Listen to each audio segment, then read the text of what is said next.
തുർക്കിയിലെ പ്രക്ഷോഭത്തിന് പിന്നിൽ ഇസ്രായേലും അമേരിക്കയുമാണെന്ന് ഇതാദ്യമായി തുർക്കി പ്രസിഡന്റ് റജബ് തയ്യിപ്പ് ഉർദുഗാൻ പ്രസ്താവന ഇറക്കിയിരിക്കുകയാണ്.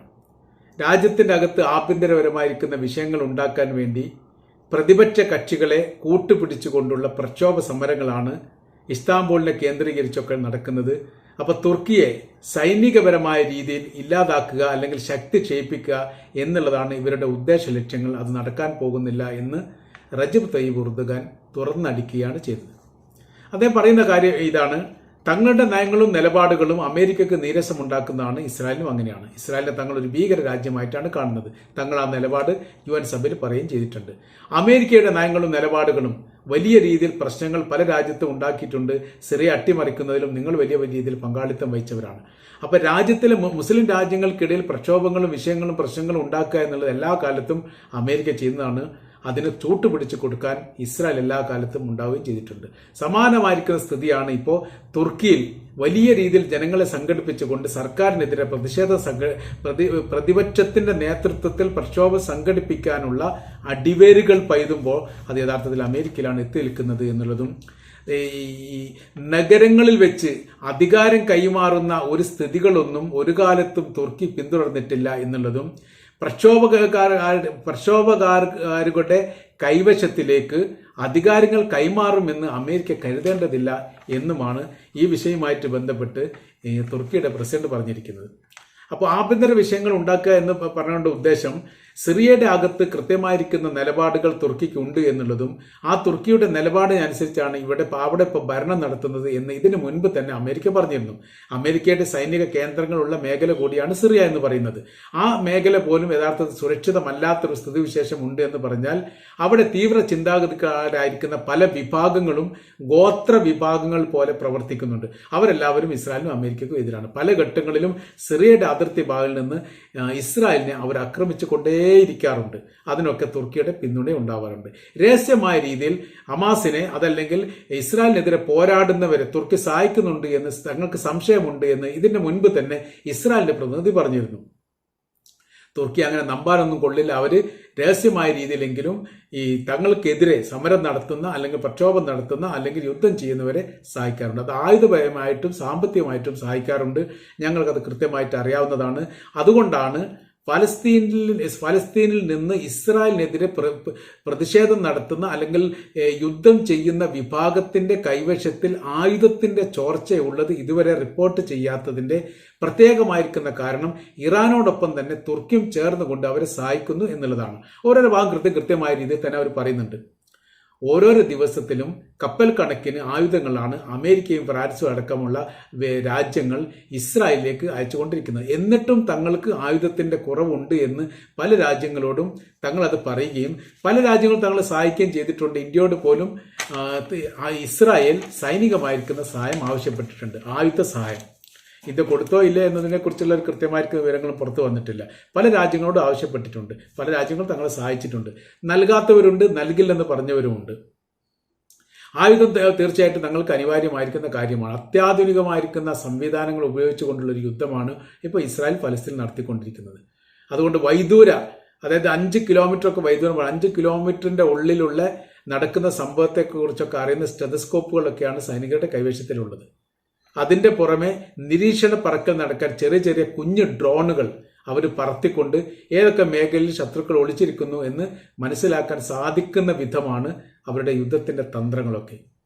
ഹമാസിന്റെ നേതാവിനെ യഹ്യ സിൻവാറിനെ കണ്ടെത്താൻ വേണ്ടി സാധിച്ചത് ഇതുപോലെയുള്ള കൊച്ചു ഡ്രോണ് പറത്തിയിട്ടാണ്. സിൻവാർ ആണ് എന്ന് മനസ്സിലാക്കിയത് മരണത്തിനൊക്കെ ശേഷമാണെങ്കിൽ പോലും ആ തങ്ങൾക്കെതിരെ യുദ്ധം ചെയ്യുന്ന വീടിനകത്ത് ആളുകൾ ഉണ്ട് എന്ന് മനസ്സിലാക്കാൻ വേണ്ടി ഈ ഡ്രോണ് വലിയ രീതിയിൽ ഇസ്രായേലിനെ സഹായിച്ചിട്ടുണ്ട്. അങ്ങനെ ഒരു അത്യാധുനികമായിരിക്കുന്ന സംവിധാനത്തോട് കൂടിയുള്ള ഒരു യുദ്ധം തന്നെയാണ് ഫലസ്തീനെതിരെ നടക്കുന്നത്. പക്ഷെ എന്നിട്ടും അവർ പരാജയപ്പെടുന്നില്ല. നമ്മൾക്കാണെങ്കിൽ വിജയിക്കാൻ വേണ്ടി സാധിക്കുന്നുമില്ല. തങ്ങൾക്കെതിരെ പോരാടിക്കൊണ്ടിരിക്കുന്ന പോരാളികളുടെ കൈവശത്തിലേക്ക് അത്യാധുനികമായിരിക്കുന്ന ആയുധങ്ങൾ മറ്റു രാജ്യങ്ങളൊക്കെ നൽകിക്കൊണ്ടിരിക്കുന്നു. അത് ഒരു രാജ്യത്തിന്റെ പേര് മാത്രം പരാമർശിച്ചുകൊണ്ട് കാര്യമില്ല. അതിൽ ഈജിപ്ത് ഉണ്ട് എന്ന് ഞങ്ങൾക്ക് സംശയമുണ്ട് എന്നും അവർ പറയുന്നുണ്ട്. അതോടൊപ്പം തന്നെ തുർക്കിയുടെ പങ്കാളിത്തം, തുർക്കിയുടെ ഏതെങ്കിലും ആയുധങ്ങൾ ഇവർക്ക് വേണ്ടി സഹായം നൽകിയതായിരിക്കുന്ന റിപ്പോർട്ട് പുറത്തു വന്നിട്ടില്ല. പകരം റഷ്യയുടെ ആയുധങ്ങൾ ഉണ്ട് എന്ന് പറഞ്ഞിട്ടുണ്ട്. അപ്പോൾ മുൻപ് റഷ്യയുടെ പ്രസിഡന്റ് ആയിരുന്ന പുട്ടിന്റെ പേഴ്സണൽ ട്രൂപ്പായിരിക്കുന്ന വാഗ്നർ ഗ്രൂപ്പിന്റെ പ്രഗോഷിന്റെ വാഗ്നർ ഗ്രൂപ്പുകാർ ഉപയോഗിച്ച ആയുധങ്ങൾ ഹമാസിന്റെ കൈവശത്തിൽ എത്തിയിരിക്കുന്നു എന്ന് ഇതിനു മുൻപ് ഒരു ചാനൽ റിപ്പോർട്ട് ചെയ്തിരുന്നു. അത് യുക്രൈന് വിൽപ്പന നടത്തിയതാണ്, ഉക്രൈന്റെ കൈവശത്തിൽ നിന്ന് സാമ്പത്തിക പ്രയാസം ഉണ്ടായ സമയത്ത് ഇവർ വാങ്ങിയതാണ് എന്നും പറയപ്പെട്ടിട്ടുണ്ട്. സ്ഥിരീകരണമുള്ള റിപ്പോർട്ടൊന്നും അല്ലെങ്കിൽ പോലും നിരന്തരം ഇവരുടെ കൈവശത്തിലേക്ക് ഇസ്രായേലിനെതിരെ പോരാടുന്ന പോരാളിക്ക് കൈവശത്തിലേക്ക് ആയുധങ്ങൾ എത്തിക്കൊണ്ടേയിരിക്കുന്നു. ഗാസ എന്ന് പറയുന്ന പ്രദേശത്തെ രണ്ടായി മുറിച്ചുകൊണ്ട് അതിന്റെ മുഴുവൻ ഭാഗങ്ങളും കൺട്രോൾ ചെയ്യപ്പെട്ട സൈനിക വിഭാഗമാണ് IDF എന്ന് പറയുന്നത്. അപ്പൊ ഈജിപ്തുമായിട്ടാണ് ഒരു തുറസായിരിക്കുന്ന ഒരു ഭാഗം റഫേഡ് അതിർത്തിയിൽ ഗാസയിലേക്കുള്ളത്. അത് അടയ്ക്കുകയും അതിൻ്റെ അതിൽ സൈനികപരമായിരിക്കുന്ന പരേഡുകൾ നടത്താറുണ്ട് എന്നുള്ളതും ആ മേഖല അവരുടെ ഇസ്രായേൽ സൈന്യത്തിന്റെ കയ്യിലാണ് എന്ന് പറയപ്പെട്ടിട്ടുണ്ട്. എന്നിട്ടും ഗാസയുടെ അകത്തേക്ക് ഏതെങ്കിലും തരത്തിൽ ആയുധങ്ങൾ വെച്ചുകൊണ്ട് കയറി വരാനുള്ള ഒരു സംവിധാനവുമില്ല. മെഡിറ്ററേനിയൻ കടലുമായിട്ട് ബന്ധപ്പെട്ട സർവ്വ മേഖലയിലും കപ്പൽ നിരീക്ഷണം ഇസ്രായേൽ നടത്തുകയും ചെയ്യുന്നുണ്ട്. എന്നിട്ടും തങ്ങൾക്കെതിരെ യുദ്ധം നടത്തുന്ന സമയത്ത് ആയുധത്തിന്റെ ഒരു കുറവ് ഒരിക്കലും ഇവർക്ക് ഉണ്ടാവാറില്ല. തങ്ങൾക്ക് ഇപ്പോഴും മനസ്സിലായിട്ടില്ല ഈ അത്ഭുതങ്ങൾ എങ്ങനെ സംഭവിക്കുന്നു എന്ന് ഒരു IDF സൈനികർ തന്നെ ഈ വിഷയമായിട്ട് ബന്ധപ്പെട്ട് പറഞ്ഞതാണ്. തങ്ങളെ ഇത്തരം കാര്യങ്ങളെക്കുറിച്ച് അന്വേഷിക്കാൻ വേണ്ടി ഏൽപ്പിച്ചതാണ്, പക്ഷേ ഇത് എങ്ങനെയാണെന്ന് കണ്ടെത്താൻ വേണ്ടി ഇപ്പോഴും സാധിച്ചിട്ടില്ല എന്ന് അയാൾ തുറന്ന് സമ്മതിച്ചു.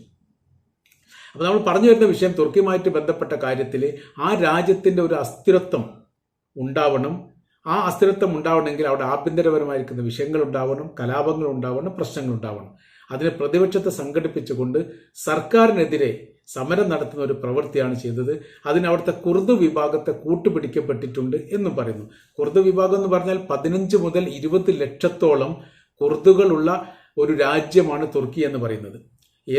ലോകത്തെ ഏറ്റവും കൂടുതൽ കുർദുകളുള്ള രാജ്യങ്ങളിൽ ഒന്നുകൂടിയാണ് തുർക്കി എന്ന് പറയുന്നത്. അതിൽ ഇവിടെ ഇറാഖിലുണ്ട്, കുറഞ്ഞൊരു ഭാഗം ഇറാനിലുണ്ട്. ഇറാനിൽ പിന്നെ പ്രശ്നങ്ങളും പ്രക്ഷോഭങ്ങളൊന്നും അവിടെ ഇവർ കുർദ് വിഭാഗം ഉണ്ടാക്കാറില്ല. പക്ഷെ സിറിയയിൽ ഉണ്ടാക്കാറുണ്ട്. സിറിയയിൽ ഏകദേശം 15 ലക്ഷത്തോളം കുർദുകൾ ഉണ്ടെന്ന് പറയുന്നു. സിറിയയിലുള്ള കുർദുകളും തുർക്കിയിലുള്ള കുർദുകളും അതിർത്തിയുമായിട്ട് ബന്ധപ്പെട്ട ഭാഗങ്ങൾ ഒന്നിച്ചാണ് നിൽക്കുന്നത്. അതായത് തുർക്കിയുടെ അതിർത്തിയിലും സിറിയയുടെ അതിർത്തി പങ്കിടുന്ന ഭാഗങ്ങൾ ഇവിടെ ഒരുമിച്ച് നിൽക്കുന്ന സമയത്ത് 20, 10, 35 ലക്ഷത്തോളം കുർദുകൾ ഈ മേഖലയിൽ ഉണ്ട് എന്നുള്ളത് വലിയ ഭയപ്പാട് തുർക്കിക്ക് ഉണ്ടാക്കുന്ന കാര്യമാണ്. അതുകൊണ്ട് തന്നെ തുർക്കിയുടെ സ്വാതന്ത്ര്യവുമായി ബന്ധപ്പെട്ട വിഷയത്തിൽ പല ഘട്ടങ്ങളിലും ഈ കുർദുകളുടെ സ്വാതന്ത്ര്യവുമായി ബന്ധപ്പെട്ട പല വിഷയത്തിലും ഈ തുർക്കി ഇടപെടാറുണ്ട്. അതൊന്നും അനുവദിക്കാൻ വേണ്ടി സാധിക്കുന്നില്ലെന്ന് അമേരിക്ക പറയാറുണ്ട്. ഇപ്പോഴത്തെ സംബന്ധിച്ചിടത്തോളം അവരെ കൂടി ഉൾക്കൊള്ളിച്ചുകൊണ്ട് വലിയ രീതിയിലുള്ള പ്രക്ഷോഭങ്ങൾ ഉണ്ടാക്കി സർക്കാർ പ്രതിസന്ധിയാകുന്ന സാഹചര്യങ്ങൾ സൃഷ്ടിക്കുക എന്നുള്ളതാണ് അമേരിക്ക ഇപ്പോൾ ലക്ഷ്യം വെച്ചിരിക്കുന്നത്. ഈ ലക്ഷ്യങ്ങളൊന്നും വിജയിക്കാൻ പോകുന്നില്ല.